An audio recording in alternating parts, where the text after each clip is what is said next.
Mastery on topics.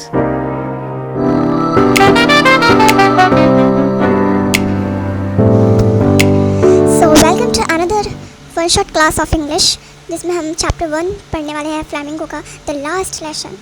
Chapter 1 the last lesson कितनी contradicting है ना, ये चैप्टर 1 है और लास्ट लेसन के नेम से पढ़ रहे हैं। दिस इज़ वेरी कॉन्ट्राडिक्टिंग है ना, लेकिन अब इस वीडियो में आप ये जानेंगे इस कॉन्ट्राडिक्टिंग का मतलब क्या है, इसको इतना कॉन्ट्राडिक्ट बनाया क्यों गया है। ठीक है, सो स्टार्ट करते हैं अपना फर्स्ट चैप्टर जिसका नाम है द लास्ट लेसन। तो इसमें कैरेक्टर्स कौन कौन से, सबसे पहले उसके बारे में बात कर लेते हैं ताकि आपको बेसिक आइडिया हो जाए स्टोरी का। सबसे पहले जो यहाँ का मेन कैरेक्टर है वो है भाई फ्रेंच, ठीक है, जो कि नरेटर है, जो कि स्टोरी को बताता है। उसके बाद है एम हैमल जो कि फ्रांस के टीचर हैं। उसके बाद old Houser, watcher, mayor, post master, ये बेसिकली आप बोल सकते हो साइड कैरेक्टर्स हैं। ठीक है, उसके बाद हम अपनी स्टोरी स्टार्ट करते हैं। तो ये जो मैं बता दूं पहले कि जो ये मैंने नोट्स बनाए हैं ये डायरेक्ट फ्रॉम एनसीईआरटी हैं। आपको हर कीवर्ड जो है वो एनसीईआरटी से रिलेट करके मिलेगा, तो आप कीवर्ड्स पे फोकस करें क्योंकि आपको यही कीवर्ड्स जो होते हैं वही मार्क्स लाते हैं इंग्लिश में। आपको पता होना चाहिए keywords are very important for English. ठीक है, so let's start the story of French. तो जो फ्रेंच है वो बहुत ही ज़्यादा लेट हो रहा था स्कूल के लिए। ठीक है, तो बहुत ही ज़्यादा जल्दी तैयार होता है और he had no idea of participles. उसको कोई आइडिया नहीं था पार्टिसिपल्स, जबकि एम हैमल ने होमवर्क दिया हुआ था कि आपके पार्टिसिपल्स पर पढ़ के आना है। ठीक है, जो बर्ड्स की चिरपिंग हो रही थी, वार्म और ब्राइट डे था, ड्रिलिंग ऑफ प्रीशियस शोल्डर्स जो ड्रिलिंग कर रहे थे वो सब उसे टैम्पटिंग कर रहा था, मतलब उसे अट्रैक्ट कर रहा था और उसको ये कर रहा था कि यार मैं आज स्कूल ना जाऊँ, बस इन सारी चीज़ों को अच्छे से देखूँ। ठीक है, बट वो ये सब छोड़ता है, मतलब इसको रेजिस्ट करता है और वो स्कूल जाता है। पास फ्रॉम टाउन हॉल, जब वो टाउन हॉल से पास करता है जिस पर बहुत दिनों से बहुत बुरी खबरें आ रही थी, तो उसके पास crowd in front of bulletin board, मतलब बुलेटिन बोर्ड वो सोच था जिस पर बहुत दिनों से बुरी खबर आ रही थी। फ्रॉम 2 ईयर्स ये सोच था बैड न्यूज़ का। ठीक है, बुलेटिन बोर्ड जो कि टाउन हॉल के पास था, उसमें बहुत ज़्यादा क्राउड थी। तो वो बोलता है कि यार आज क्या नया प्रॉब्लम हो गया, लेकिन वो जल्दी में था क्योंकि वो लेट हो रहा था स्कूल के लिए, तो वो भागते हुए चला जाता है। लेकिन वॉचर बोलता है डोंट रन, वॉचर बोलता है कि इतना भी मत भागो अपने स्कूल के लिए। तो उसे लगता है यार वॉचर ने मेरे साथ मजाक करा है बिकॉज मैं स्कूल के लिए लेट हो गया हूँ।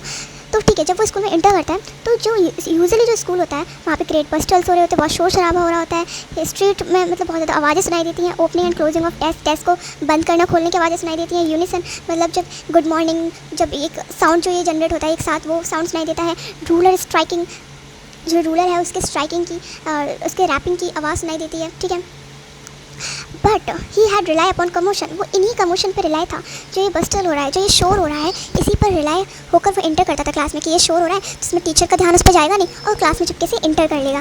लेकिन टुडे संडे मॉर्निंग लग रहा था, मतलब उसे ये लग रहा था कि शायद मैं संडे को आ गया हूँ क्योंकि स्कूल में बिल्कुल भी कमोशन नहीं था, बिल्कुल भी ये आवाज़ें नहीं थी स्कूल में। और अब वो ये परेशान हो रहा था कि मैं इंटर कैसे करूँगा।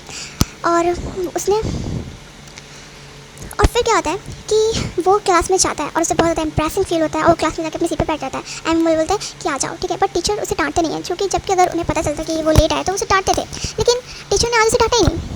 उसने नोटिस किया कि जो एम हैमल है वो संडे ड्रेस पहने हुए हैं, ग्रीन कोट, फ्रिल शर्ट और इसके सिल्क कैप लगाए हुए हैं जो कि एम्ब्रॉयडर्ड है, जो शर्ट है वो एम्ब्रॉयडर्ड है। ठीक है, तो वो ये सब नोटिस करता है कि आज के स्पेशल दिन है, जो उन्होंने अपने स्पेशल कपड़े पहने हुए हैं।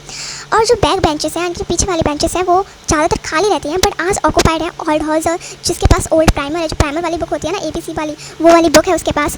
और फॉर्मर मेयर बैठे हुए हैं, फॉर्मर पोस्ट मास्टर बैठा हुआ है और बहुत सारे लोग बैठे हुए हैं।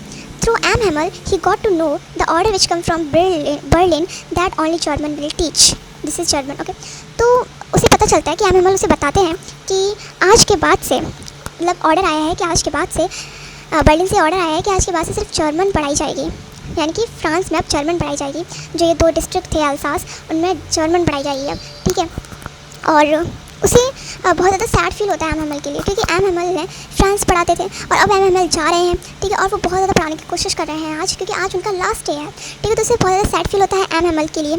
और जो बुक्स हैं अब उसे ओल्ड फ्रेंड्स लगती रहती है। पहले जो बुक्स उसे खाती थी, जो उसे एकदम इरिटेट करती थी कि मुझे बुक्स क्यों पढ़ना है, मुझे फ्रेंड्स क्यों पढ़नी है, तो अब वो जो है बहुत ज़्यादा मतलब ओल्ड फ्रेंड लगने लगती है। वो ऐसी फ्रेंड लगने लगती है जो कि उसके ऐसे फ्रेंड्स जो कि उससे बिछड़ रहे हैं। ठीक है, और वो समझ जाता है कि ये जो विलेजर्स हैं, मतलब जो ये पीछे बैठे हुए हैं, ये क्यों बैठे हुए हैं, ये इसलिए बैठे हुए हैं ताकि ये रेस्पेक्ट दे सकें, क्योंकि एम हैमल ने अपने 40 साल उस स्कूल में फ्रेंच पढ़ाया है। ठीक है, तो उसके लिए वो सॉरी फील करते हैं एम हैमल के लिए कि उनको जाना पड़ रहा है इस तरीके से, और उनको रेस्पेक्ट देने के लिए वो आए हुए हैं। अब क्या होता है, he want to recite flawlessly for which he want to do everything but he could not. क्या होता है, एम हैमल तो पढ़ाना स्टार्ट करते हैं बट एज यू नो कि एम एम एल ने पार्टिसिपल्स पर पढ़ने के लिए बोला हुआ था और जो हमारा फ्रेंड्स है वो भूल गया था उस चीज़ को बिल्कुल। तो जब उसे क्लास में खड़ा करा जाता है, एम एम एल उसे खड़ा करता है, बोलते हैं कि सुनाओ पार्टिसिपल्स, तो फिर वो खड़ा होता है और वो बोलना चाहता है, वो अपनी पूरी कोशिश करना चाहता है, ही वांट टू सेट फ्लोलेसली बोलना चाहता है, बट और उसके लिए वो हर कुछ कर सकता है क्योंकि उस टाइम उसको एम एम एल को इम्प्रेस करना है, उनको खुश करना है, बट वो नहीं कर पाता। फिर जो एम एम एल है वो सिर्फ उसे ब्लेम नहीं करते बल्कि उसके पेरेंट्स को, खुद को भी ब्लेम करते हैं, ठीक है, कि जो फ्रेंच है वो प्रोकास्ट करता है अपनी स्टडी को, और जो पीपल हैं अल्सास के उनको भी ब्लेम करता है वो, और अपने पेरेंट्स को भी ब्लेम करता है कि जो वो फ्रेंच को जो है वो मिल्स और फार्म्स पे भेजते हैं काम करवाने के लिए ताकि ज़्यादा पैसे घर पे आ जाएँ। Now fellows will have a right to taunt you, और वो फिर ये भी बोलता है, खुद को भी ब्लेम करता है कि मैं जो है to send children for watering flowers instead of teaching and giving holiday. मतलब बोलता है कि मैं उन्हें वाटरिंग फ्लावर्स मतलब फ्लावर्स को पानी देने के लिए कहता था इंस्टेड ऑफ टीचिंग, पढ़ाने की बजाय, और उन्हें हॉलीडे दे देता था। जब भी मेरा मन होता था कहीं फिशिंग के लिए बाहर जाने का तो मैं उन्हें हॉलीडे दे देता था, और जब वो आते थे तो मैं उन्हें बोलता था कि भाई तुम फ्लावर्स में पानी डालो। तो वो खुद को भी ब्लेम करता है, वो पेरेंट्स को भी ब्लेम करता है, वो फ्रेंच को भी ब्लेम करता है, और फिर वो कहता है कि जो नाउ अभी तुम्हें फ्रेंच नहीं आती तो जो वो फेलोज आएंगे, जो बाहर के लोग आएंगे, उनके पास राइट होगा कि वो तुम्हें टॉन्ट कर सकेंगे कि तुम जो है वो फ्रेंच में प्रिटेंड करते हो, लेकिन कैसे जब तुम खुद फ्रेंच को बोल नहीं सकते, लिख नहीं सकते अपनी ओन लैंग्वेज को, but can't speak and right your own language, वो तुम्हें ऐसे टॉन्ट करेंगे। और ये बात फ्रेंच को बहुत बुरी लगती है। अब जो एम हेमल है वो बोलते हैं कि जो फ्रेंच है वो बहुत ही ब्यूटीफुल, क्लियरेस्ट और मोस्ट लॉजिकल लैंग्वेज है।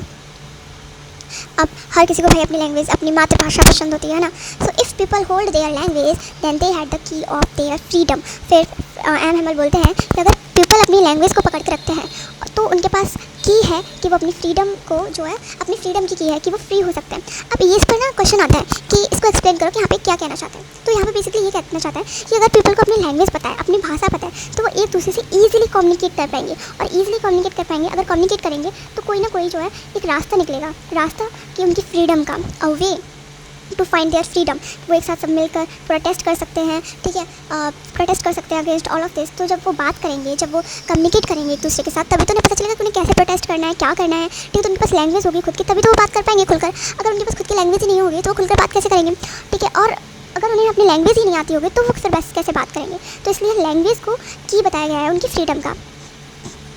उसके बाद ये सब है कि क्लास में उस टाइम क्या होता है। सबसे पहले ग्रामर स्टार्ट होती है, फ्रेंच को वो अच्छे से समझ आ जाती है। फिर उसके बाद राइटिंग स्टार्ट करते हैं, हमें राइट करवाते हैं तो उसको वो भी समझ आ जाता है, क्योंकि उस दिन भाई फ्रेंच को हर चीज़ समझ आ रही थी।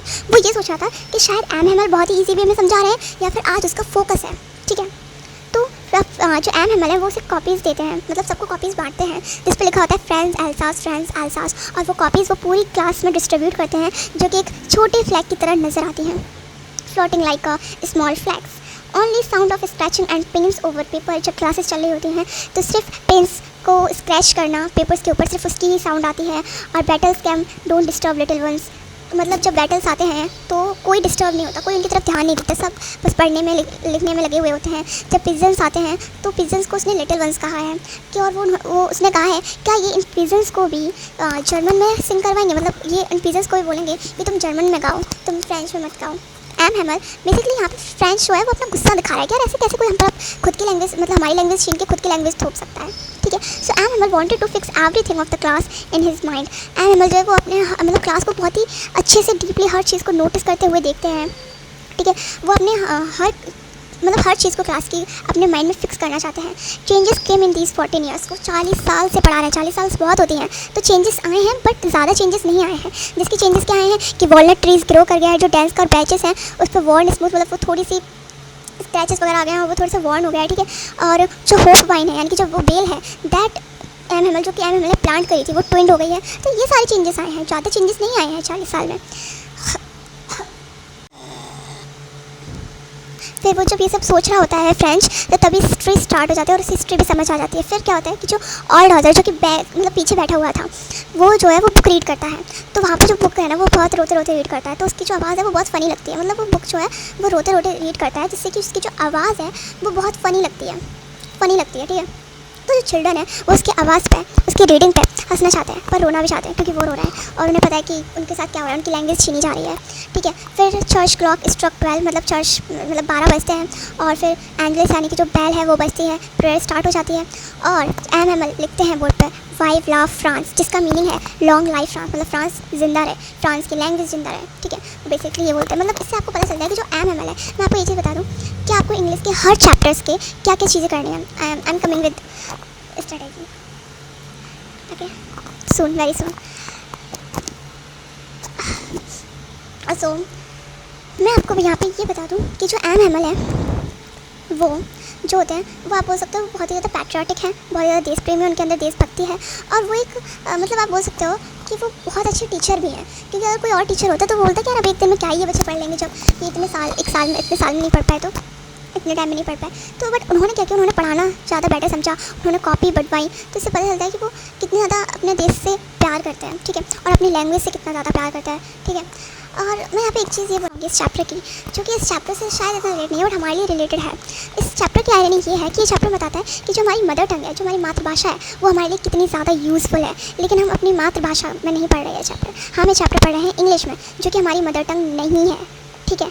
हम उसमें इंग्लिश में ये बात पढ़ रहे हैं कि मातृभाषा हमारी कितनी इंपॉर्टेंट है, ठीक है। मतलब it is also irony for us कि हम अपनी ही लैंग्वेज के बारे में अपनी लैंग्वेज में नहीं पढ़े, दूसरी लैंग्वेज में पढ़ रहे हैं। और स्टिल हम सब ने ये मतलब पढ़ी होगी, मोस्टली लोगों ने ये पढ़ी होगी, और फिर वही बाद में आके बोलेंगे कि you have to learn English, English से बहुत कुछ होता है।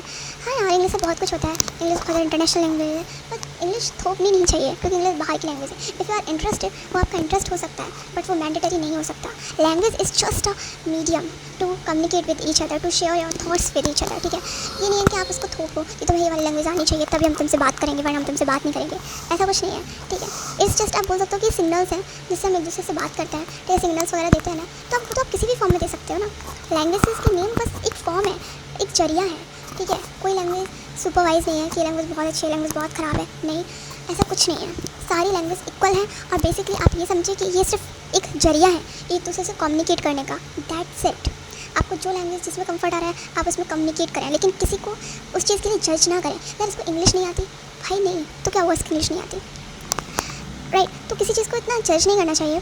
लैंग्वेज सिर्फ मीडियम होती हैं, उनको इतना सुपरवाइज मत बनाओ, क्योंकि पता है मैं I was in 6th class, और मतलब मेरे को बोला गया था कि तुम्हें इंग्लिश आनी चाहिए। मतलब मैं अपने स्कूल में पढ़ रही हूँ भाई, मैं इंडियन स्कूल में पढ़ रही हूँ, और जहाँ पे जो मेरी मदर टंग है, जो मातृभाषा है, वो मेरी हिंदी है, लेकिन वहाँ पे आप इंग्लिश में, भाई इंग्लिश में ही बोलो। अब मेरे को डाउट पूछना है कोई, तो मैं वहाँ पे इंग्लिश में बोलूँ अपनी क्लास में, जिस बच्ची को इंग्लिश आती नहीं है, मेरे को नहीं आती थी तब इंग्लिश, बिल्कुल भी नहीं आती थी, ठीक है। और फिर मैं अपने डाउट्स नहीं पूछ पाती थी, तो ये क्या है, मेरे को वो चीज़ बहुत बुरी लगी, और मैं इसलिए यहाँ पे ये चीज़ पॉइंट आउट कर रही हूँ कि आप लोग ये आगे ना करें।